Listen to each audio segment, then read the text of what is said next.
It started with a stain. Not a text, not a whisper, just a small, perfect smear of plum lipstick on the collar of his white dress shirt. The kind of mark that doesn't happen by accident. He was in the shower when I found it. Humming, relaxed, like nothing in the world was out of place. I stood there, holding the fabric like it might start talking. My name's Renee, 35.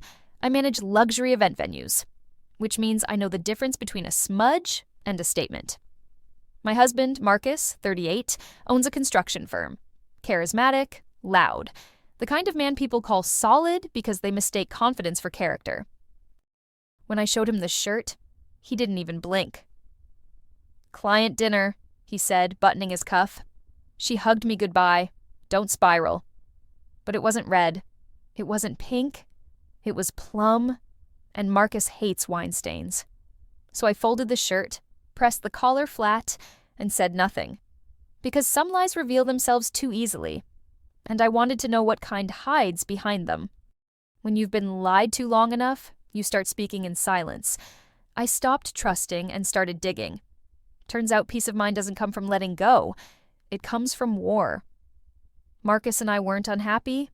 We were just well-rehearsed, predictable, polished, and impressive from the outside. A modern house with beige walls and stainless steel appliances that reflected everything but us. Every photo on the wall looked like an ad for contentment. Curated smiles, filtered light, vacations chosen for how well they'd photograph. He handled the image. I handled the social calendar. The clients, the dinners, the polite laughter that came with being the perfect couple. People loved us for what we represented. Balance, stability, partnership. They didn't realize it was just branding. Marcus used to say, "We're a team." I believed him until I realized he was building a second roster. In my job, managing luxury events, I'm surrounded by people who lie for appearances. Husbands pretending to be attentive, wives pretending not to notice. It's a skill set, one I didn't know I'd end up applying at home. It's easy to spot deceit in others, harder to admit you live with it. So I started keeping a quiet log. Receipts that didn't match, calls that dropped too quickly, numbers saved without names. I told myself it was curiosity. It wasn't. It was evidence of something I already knew but wasn't ready to prove. When you build a life out of precision, betrayal doesn't explode. It leaks. We met 8 years ago at a corporate gala I was managing, one of those overfunded, overpolished events where champagne flows faster than honesty. He flirted through logistics. "Your clipboard's scarier than most CEOs," he'd said. "You plan like a general." I smiled, professional but intrigued. He wasn't wrong. I built order for a living, and Marcus admired that about me. He said my precision made him feel safe, like life had guardrails again. I admired his confidence. He filled every room he entered, the kind of man who didn't just shake hands, but took command of them. Our marriage was built on mutual admiration disguised as love. We were efficient, ambitious, in sync. He built houses. I built a home. We saved, we expanded, we traveled. On paper, it was perfect, a blueprint for everything people are told they should want. I believed in discipline, in structure. Good marriages aren't about passion, I used to say. They're about maintenance. And we maintained well. Dinners at 8, plans for a second property, joint accounts that always balanced. But foundations aren't always visible from the surface. At a family barbecue one summer, his brother Dean raised a glass and said, "Marcus always wanted what I had first." Everyone laughed. Marcus grinned. I didn't. The comment stuck. Harmless on the outside, but something in the tone cracked the finish. I brushed it off, like you do when you've built too much to question the ground beneath you. Because when everything looks strong from the outside, you start mistaking silence for stability. I used to think we were untouchable, but even concrete cracks when it's poured too fast? It started like any other morning. Coffee cooling on the counter, Marcus already gone for an early site meeting. I needed his iPad for a client proposal, just to grab a few presentation notes. That's when I saw it. An unsent email draft. Addressed to someone simply marked as B. No subject line, no emotion. Just logistics. Friday.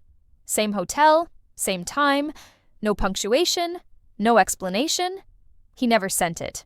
But he never deleted it either. And in that tiny act of negligence, I saw the truth, or at least the outline of it. I copied the email address, heart steady, fingers precise. Years of project management had trained me to investigate without emotion. If love had blind spots, I had just found mine. I created a fake client account that afternoon, a decoy just to trace the address. Nothing came up, no messages, no social profiles, just digital emptiness, the kind that hides something deliberately. Later that day, while I was drafting event schedules, my phone rang. A woman's voice, polite, professional. "Is this Mrs. Dawson?" "Yes. I'm calling about your husband's corporate retreat booking." Corporate retreat. Marcus hadn't mentioned one. "What about it?" I asked, my tone even. I just wanted to confirm the spa and dinner times. The couple's package includes both nights at the Lakeside Hotel. 2 nights, 1 room, same hotel from the email. I thanked her. Calmly. Wrote down every detail, the date, the confirmation code, the room type. Then I ended the call and stared at the wall. There's a moment between disbelief and fury.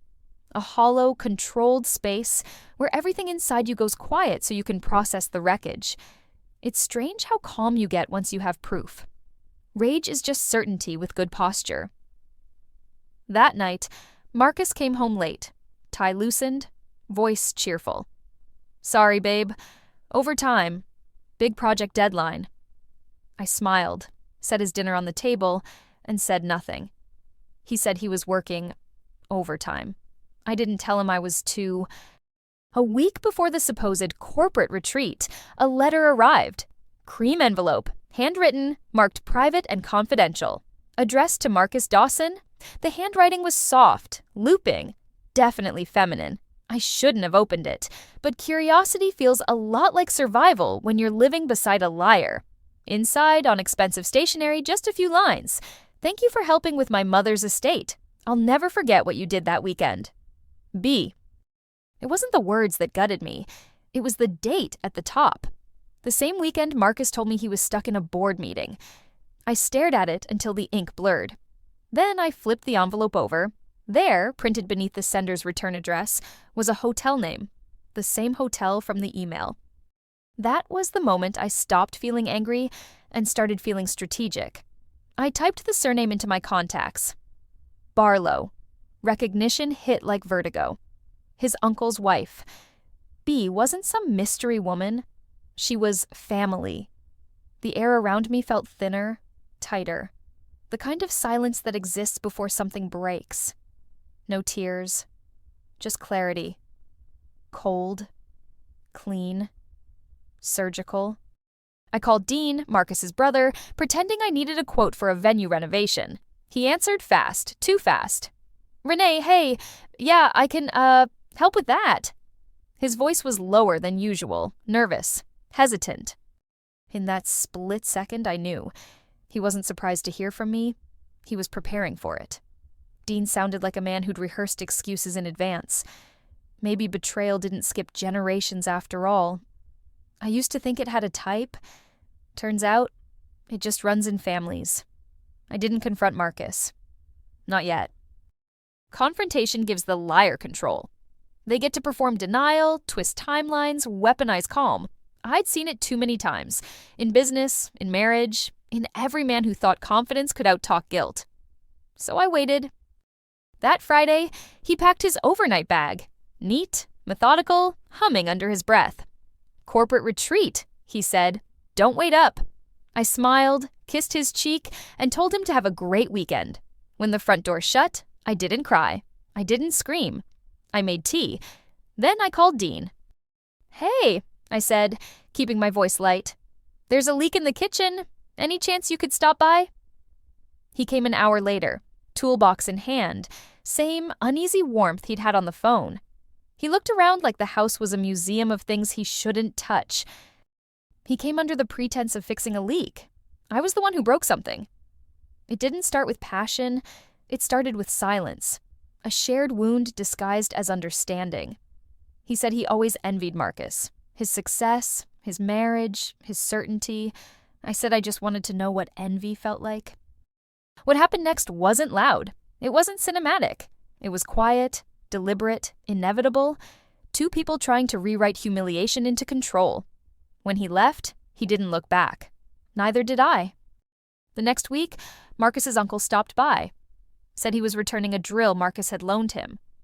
He looked at me the way men do when they think they've gotten away with something. So I let him. He talked too much. About family, about Marcus's business, about the past. Then, as he left, he leaned in and kissed me goodbye. I didn't stop him. It wasn't planned. It just happened. The second act of revenge, signed and sealed without words. I didn't sleep with them out of desire. I did it to balance the equation. After he left, I sat in the bathroom for an hour, fully dressed, staring at the mirror. Then I showered twice. Once for the body, once for the mind. The water ran clear, but I didn't feel clean. Only equal. People talk about revenge like it's catharsis, like it wipes the slate clean. It doesn't. Revenge doesn't heal, it mirrors. And mirrors don't forgive. 2 weeks later, the doorbell rang just after breakfast. A courier, polite and expressionless, handed over a sealed envelope addressed to Mr. and Mrs. Dawson. Marcus was home, rare for a weekday. He took the envelope before I could. "Probably another invoice," he said, tearing it open with his thumb. He stopped reading halfway through. Inside was a hotel invoice. 2 nights, lakeside suite, couple's spa package, my name listed under guest 1. Not his. The sender. The same hotel he'd used for his affair. A clerical error. Wrong couple. Right address. For a moment the room went silent. No breath, no sound, just the hum of the refrigerator filling the space between us. He looked at me, expression unreadable. "You've been there?" I shrugged. "Must be a mix-up?" He nodded slowly. The kind of nod people do when they finally see the mirror version of themselves. It wasn't guilt in his eyes. It wasn't rage either. It was recognition. We both knew the math now. That night, he slept in the guest room again. The door didn't close all the way. I lay awake, staring at the ceiling, counting the cracks in the plaster like they could add up to forgiveness. People think revenge ends things. It doesn't. It just multiplies the silence. A week later, Marcus's uncle had a heart attack. Family dinner turned into a wake in slow motion. Everyone came. Dean, Marcus, the uncle's wife. We all sat around the same table, smiling for the family photos, passing dishes, pretending not to taste the rot under the gravy. Marcus didn't look at me, but he didn't have to. The air between us carried everything words couldn't hold anymore. Dean avoided my eyes, stirring his drink like it could swallow his guilt. The uncle's wife made small talk, her laughter a shade too bright. Every secret in that room had hands. And we were all holding on, pretending not to see the fingerprints on everything we'd touched. We didn't touch, but we were all dirty. Marcus moved out quietly. No argument, no accusations, just the sound of drawers closing and car doors locking. He left the house. I kept it, along with the silence. No one ever found out what I did. That's the problem with revenge done right. It's invisible. Weeks later, a letter arrived, addressed to me this time. No return name, just handwriting I didn't recognize. Inside, a single note. "He was planning to leave her for you. I thought you should know." No signature, just an address printed neatly at the bottom, the same hotel. I didn't cry. I just laughed, because everyone in this story was planning something, and none of us ever arrived. Plans, affairs, revenge, all of it. Motion without meaning. I knew he was cheating when he told me not to worry about the lipstick on his collar, so I stopped trusting and started digging. Turns out peace of mind doesn't come after forgiveness. It comes after war. And war doesn't end when you win. It ends when there's nothing left worth fighting for.